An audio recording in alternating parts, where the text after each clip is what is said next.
Exercise 5.1 question number 19 हमें पढ़ना है। जरा पढ़ो question number 19। That the function defined by g of x is called x minus g of x is the function. add all integers. g of x is equal to x minus greatest integer x। यही है ना function. तो आपने दिखाना है ये function जो है g of x is equal to x minus greatest integer x is the function which is discontinuous at all integral points. Okay?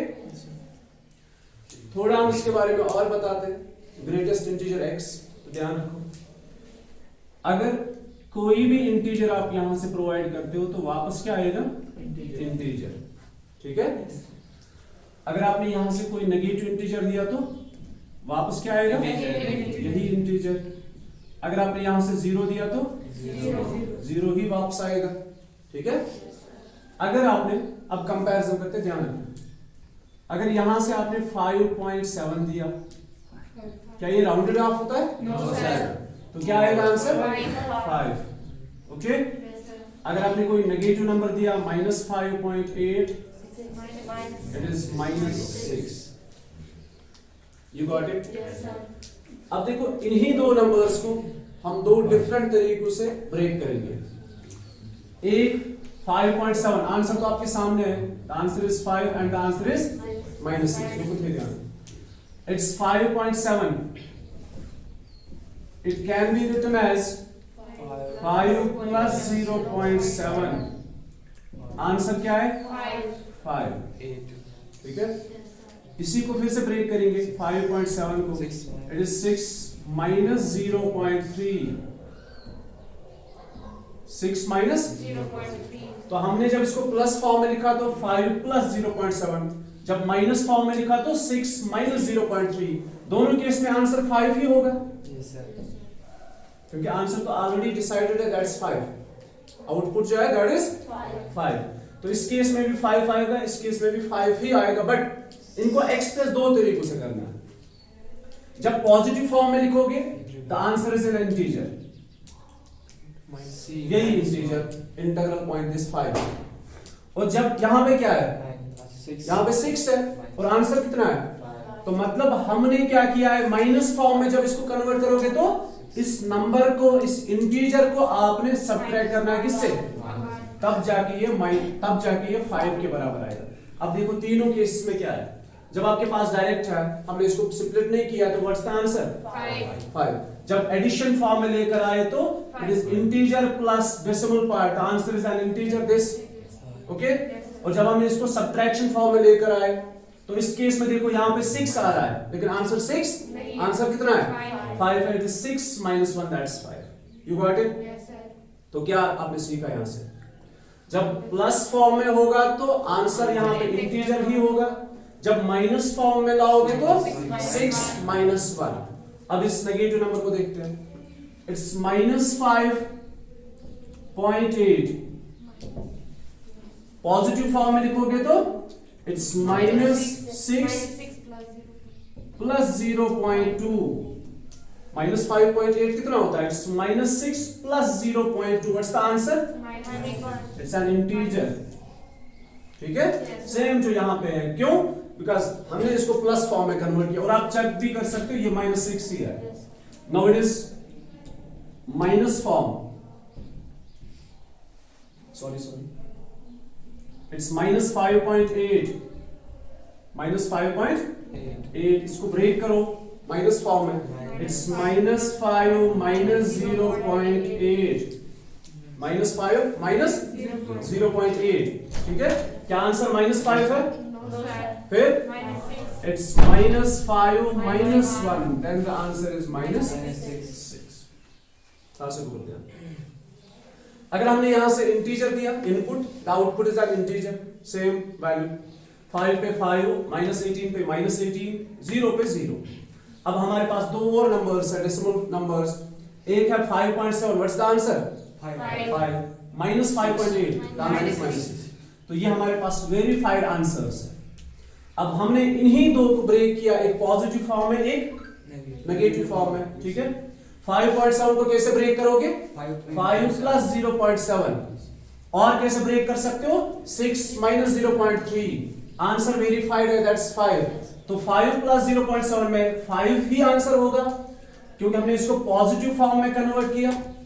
और 6 माइनस 0.3 पे आंसर 6 नहीं होगा, बल्कि 6 माइनस 1, दैट्स 5। यहां पे 5 ऑलरेडी लिखा है। फिर माइनस 5.8 को ब्रेक किया हमने पॉजिटिव फॉर्म में, minus 5.8 is minus 6 plus 0.2, you got it? Minus 6 plus 0.2, answer is minus 6, verified. Okay, मतलब यहां पे अगर पॉजिटिव फॉर्म है तो आंसर तो ये इंटीजर ही होगा। और जब इसको हम ब्रेक करेंगे नेगेटिव फॉर्म में, minus 5.8, it can be written as minus 5 minus 0.8। अब ये नेगेटिव फॉर्म में हमने इसको कन्वर्ट किया, यहां भी नेगेटिव फॉर्म में, यहां पे 6 नहीं था, 6 माइनस 1 है, और यहां पे माइनस 5 नहीं है, बट माइनस 5 माइनस 1। अब इन रिजल्ट्स को देखने के बाद हमने 3 रिजल्ट्स निकाले। देखो क्या क्या हम ऐसा करेंगे, ये अब क्वेश्चन में ही लिखना है, ये पार्ट क्वेश्चन का ही। लेट करेंगे C is some integer and H is the fractional or decimal part. Decimal part. तो मतलब अगर आपने यहां से इंटीजर ही दिया, मतलब 5, तो व्हाट्स द आउटपुट? C ही आएगा, ठीक। अगर आप किसी भी नंबर को, चाहे वो पॉजिटिव नंबर हो या नेगेटिव डेसिमल नंबर हो, अगर आप उसको पॉजिटिव फॉर्म में कन्वर्ट करोगे, मतलब C अलग, इंटीजर अलग करोगे और डेसिमल पार्ट अलग से लिखोगे, ठीक है बेटा? ठीक, हम किसी भी डेसिमल नंबर को ऐसे लिख सकते हैं, C प्लस H और C minus H, you got it? और C minus H। In case of C plus H, the answer is the C. Got it? Yes, sir. It is C.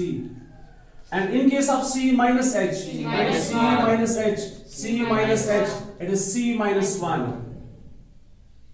तो ये results हमारे काम आएंगे। Clear? समझ आवा? तो एक तो प्रॉब्लम। अब हमने क्या दिखाना है? Show that the function, it's question number 19. Show that the function g of x, not f of x, g of x is x minus greatest integer x is discontinuous at all integral points. तो हमें c पे ही check करना, क्योंकि हमने decide किया कि c को हम इंटीजर मानते हैं। तो मैं डायरेक्टली लिखूंगा at x is equal to c, while c is some integer. Got it?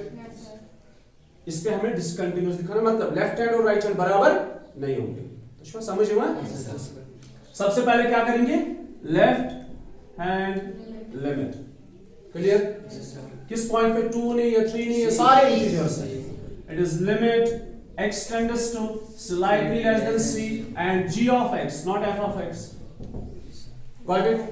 Then it is limit x tends to slightly less than c. What is g of x? ये bracket अलग है, इसके अंदर है x minus greatest integer x. अब बोलो बेटा c का x का वैल्यू कितना है?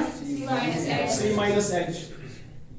It is, एक इस x के बदले लिखोगे c minus h, ये वाला ब्रैकेट यूज करोगे। ये नॉर्मल ब्रेसेस है, माइनस ये नॉर्मल ब्रेसेस नहीं है, ये ग्रेटेस्ट इंटीजर के ब्रेसेस है। तो यहां पे x के बदले c minus h. What's h? h tends to 0. अभी आप h का वैल्यू नहीं देते। Then it is limit h tends to 0, c minus h, it remains c minus h. Yes, minus c minus h किसके बराबर? मतलब ग्रेटेस्ट इंटीजर ब्रेसेस को हम ब्रेक कर, ओपन कर रहे हैं। So it is ब्रेसेस में c minus 1. You got it? Yes sir. अब और थोड़ा सिंप्लीफाई करेंगे। It's limit h tends to 0, c minus h minus c plus 1. कुल मिला के क्या बचेगा? c और c कैंसिल हो जाएगा, नहीं समझ आवा? It's minus h minus minus plus 1, क्योंकि c कैंसिल ही हो गए, तो यहां से h का वैल्यू क्या दे दोगे? 0. It's -0 + 1. What's the answer? It's +1. तो लेफ्ट हैंड लिमिट क्या आया? +1. अब चलते हैं राइट हैंड लिमिट में. It's limit x tends to slightly greater than c and g of x limit x tends to slightly greater than c and what's g of x? x minus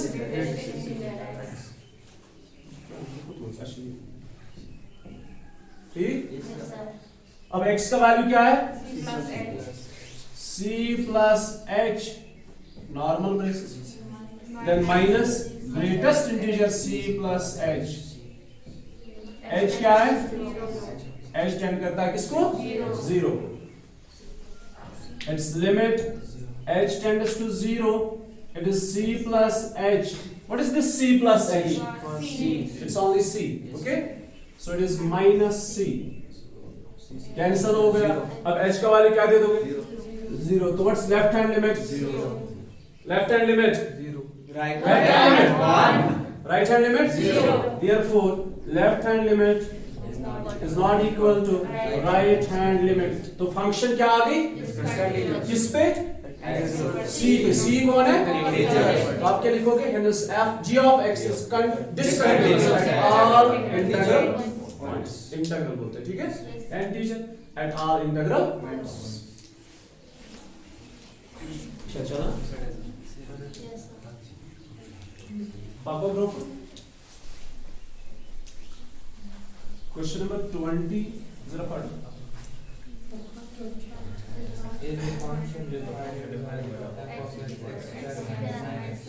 बहुत आसान, ठीक है? तो question number 20 आप खुद से देख लोगे. डायरेक्टली x का वैल्यू पाई देना. Option left hand right hand separate करून you get answer. Question number 23. सुनो बेटा, क्वेश्चन नंबर 23. अच्छा फिलहाल मान लो जबीन तक मेरी बात सुनो. sin x is continuous function everywhere. अगर आपको याद होगा ना साइन का ग्राफ कैसे होता है? इट इज दिस 0 है ना? यही होता ना? It's continuous. cos किस लिखा पड़ी? गियर पर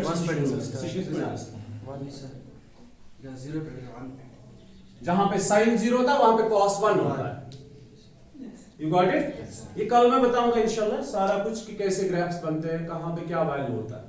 फिलहाल आप दो चीजें याद रखो. साइन और cos जो है वो कंटिन्यूअस फंक्शन होती है हर एक पॉइंट पे. तो ये पॉइंट हमें यहां पे काम आएगा. अब देखो क्वेश्चन नंबर 23. क्वेश्चन नंबर 20 आपका होमवर्क रहेगा. क्वेश्चन नंबर 21 और 22 इनको डिस्कस करेंगे. अब बचा क्वेश्चन नंबर 23. बोलो क्वेश्चन नंबर 23 क्या है? f of x is equal sin x by x. X is less than 0 and x plus 1 greater or equal to 0. You got it? बोझ को बोल आह चीज ऐसे को मशीन पर. देखो जब f कोई कंटिन्यूअस फंक्शन है, से for example this f of x क्या है? कंटिन्यूअस फंक्शन है, ठीक है? sin x. इसको बोलते हैं algebra of continuity. Algebra of continuity. f of x is continuous क्योंकि sin है ना, ये कंटिन्यूअस है. से for example g of x is x plus 5. ये कौन सी फंक्शन है? लीनियर है, कंटिन्यूअस है. तो f of x भी कंटिन्यूअस है, g of x भी कंटिन्यूअस है, दोनों कंटिन्यूअस है. अब देखो अलजेब्रा क्या है. अलजेब्रा कहता है कि if f is continuous, g is continuous, then their summation f plus g, मतलब you said function by sin x plus x plus 5, ये कहता है कि ये भी कंटिन्यूअस हो. ठीक है? अगर f और g continuous function, it's the algebra of continuity. If f and g are continuous functions, then their addition sin x plus 5 is also continuous function. Their subtraction f minus g sin x minus 5 बनेगा ये, तो ये भी continuous है. their multiplication f into g sin of x into x plus 5 ये भी continuous है, then their division f divided by g like sin x divided by x plus 5 ये भी continuous होगी provided कि ये गैस तक पॉइंट्स पे डाल जीरो बना, क्योंकि अगर जीरो बनेगा फिर तो not defined. You got it? तो क्या है algebra of continuity? If f and g are two continuous functions, then their addition is also continuous, their subtraction is continuous, their multiplication, their division is continuous, provided this is not equal to, and their composition fog या graph ये आपको कल पता चलेगा परसों, ठीक है? फिलहाल अलजेब्रा में ये भी है कि fog और graph जो है ये भी continuous functions होंगे। You got it? वो ये डिपेंड ह्यूमन पर। अगर ये दो कंटिन्यूअस है तो इनके बीच में जो कोई भी आप ऑपरेटर लेकर आओगे, चाहे प्लस माइनस मल्टीप्लिकेशन डिवीजन या दिस कंपोजिशन, तो ये सारे फिर कंटिन्यूअस ही होंगे। You got it? अब यही हमारे काम आएगा यहां। The question is find all points of discontinuity, right? यही है ना? Yes sir. पूछो को भरियो ऐसा अगर नंबर लाइन कराओ, नंबर लाइन पे क्या है?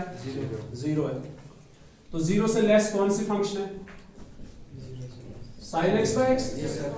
जीरो से greater x plus one, greater और इक्वल जीरो पे एक्स प्लस। अब ध्यान, अगर हम सारे पॉइंट्स की बात करेंगे, हम बात करेंगे उन वैल्यूज की, ठीक है, जो लेस देन जीरो है।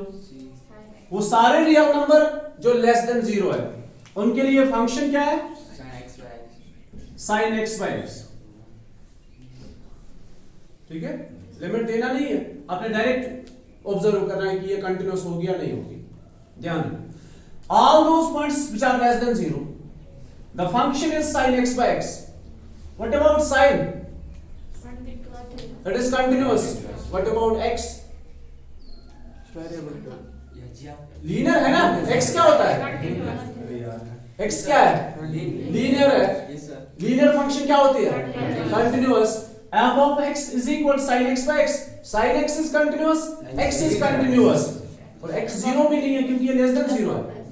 So sin x is continuous, x is continuous, so their division is also by algebra of continuity. Okay? तो मैं ऐसे लिखता हूँ, sin x and x both are continuous functions. Sin x and x both are continuous functions. Therefore, by algebra of continuity,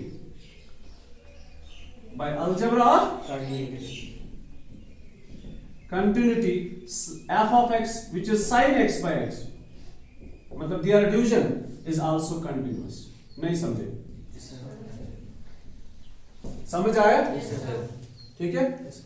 अब दूसरा point है, all those points which are greater than zero, ठीक है? At x is equal to which are greater than zero, उन points की हम बात करें जो यहाँ पे इस इंटरवल फॉर्म है, उनके लिए फंक्शन क्या है? कौन सी फंक्शन है? f of x is a polynomial, hence continuous। खेल खत्म। अब क्या बचा? x is equal to zero। अब ध्यान, and x is equal to zero, सबसे पहले लेफ्ट हैंड लिमिट। अब देखो यहाँ पे लेस देन जीरो आया, यहाँ पे ग्रेटर देन जीरो आया, अब इक्वल टू जीरो पे, लेकिन लिमिट निकालना है तो इसके लिए लेफ्ट हैंड अलग है, राइट हैंड अलग है। Left hand limit is equal limit x tends to slightly less than zero and the function. Clear? It is limit x tends to slightly less than 0. What's the function? Sin x by x. Okay? What's the value of x? 0 minus h. फिलहाल यहाँ पे लिखते हैं, it is sin of 0 minus h divided by 0 minus h. What is h? H tends to 0, which gives us limit h tends to 0. Sin of 0 minus h is sin of minus h divide by minus H. Clear? ठीक है, अभी थोड़ा और simplify करते हैं थोड़ा सा। आपको पता है साइन ऑफ माइनस एक्स किसके बराबर है? माइनस साइन एच, माइनस बाहर आ जाता है, it is minus sine h divided by minus h. अब इनको कैंसिल करो, अब जो बचा वो किसके बराबर है? क्यों बराबर है 1 के? क्योंकि हमने लास्ट ईयर एक आइडेंटिटी पढ़ी है और आपने फिजिक्स में भी कभी कभी रिपीट किया होगा, limit x tends to 0 sin x by x किसके बराबर होता है? नहीं समझा? समझ आया अच्छे से? तो ये हो गया लेफ्ट हैंड लिमिट। अब चलते हैं राइट हैंड लिमिट में। Right hand limit is limit x tends to slightly greater than 0 and the function limit x tends to slightly greater than 0. What's the function? X plus 1. What's the value of x? 0 plus h. Limit h tends to 0. The value of x is 0 plus h plus 1. h का value 0 देने के बाद क्या आएगा? 1. Okay. अब तीसरा point f of 1. Sorry, f of 0. F of 0, which is 0 plus 1, which is equal to 1. And the three are equal. Okay? Therefore, left hand limit is equal to right hand limit is equal to f of 0 and is continuous. अब बोलो किस point पे function discontinuous है? किसी भी point पे discontinuous नहीं है. So this function is continuous everywhere in its domain.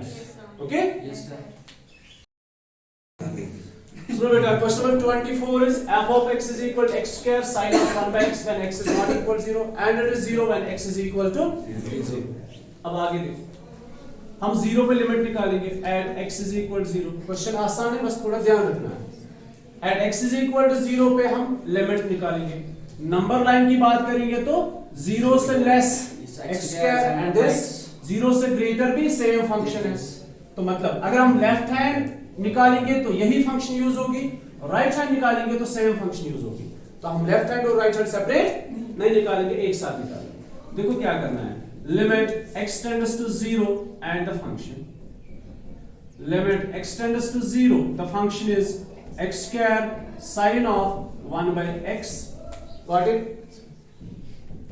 Limit x tends to 0, इनको सेपरेट करते हैं अलग अलग, into limit x tends to 0 sin of 1 by x.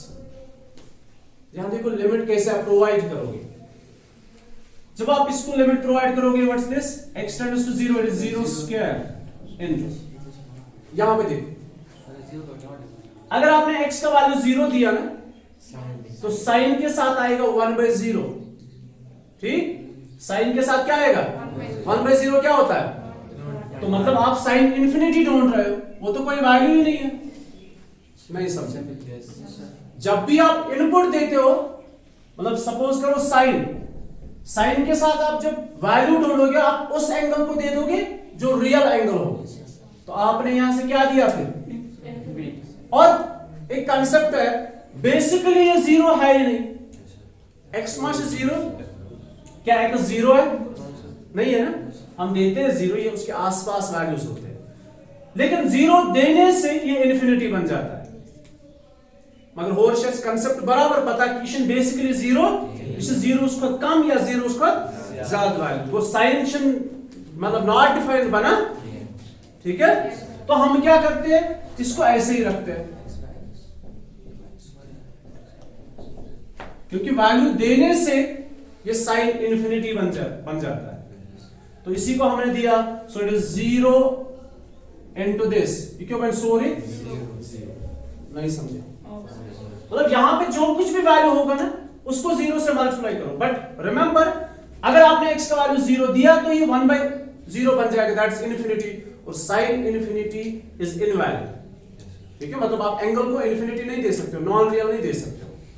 तो यहां पे 0 के साथ कुछ भी मल्टीपल करो, दैट इज 0. तो ये हो गया limit.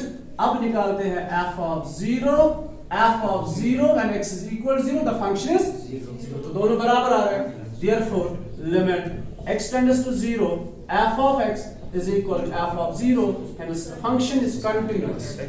At x is equal to 0, Diaz bargain point करती है continuous. अब आपके लिए एक होमवर्क है, होमवर्क रहेगा आपके लिए question number 25. Clear? What is pending now? देखो क्वेश्चन नंबर 19 हमने पढ़ा, 20 और 21 पहले डिस्कस करेंगे अबाउट ट्राइगोनोमेट्रिक फंक्शंस, उसके बाद आपको अच्छा 20 होमवर्क है, फिर बचा 21 और 22, वो दो क्वेश्चंस पहले हम ट्राइगोनोमेट्रिक फंक्शन को डिस्कस करेंगे, उनकी कंटिन्यूटी, फिर आपको बोल देंगे, फिर आपको खुद ब खुद समझ में आ जाएगा. ठीक है? अब फिर हमने पढ़ा question number 23, question number 24 and question number 25 is homework. ठीक है? अब बोलो टाइम क्या हुआ?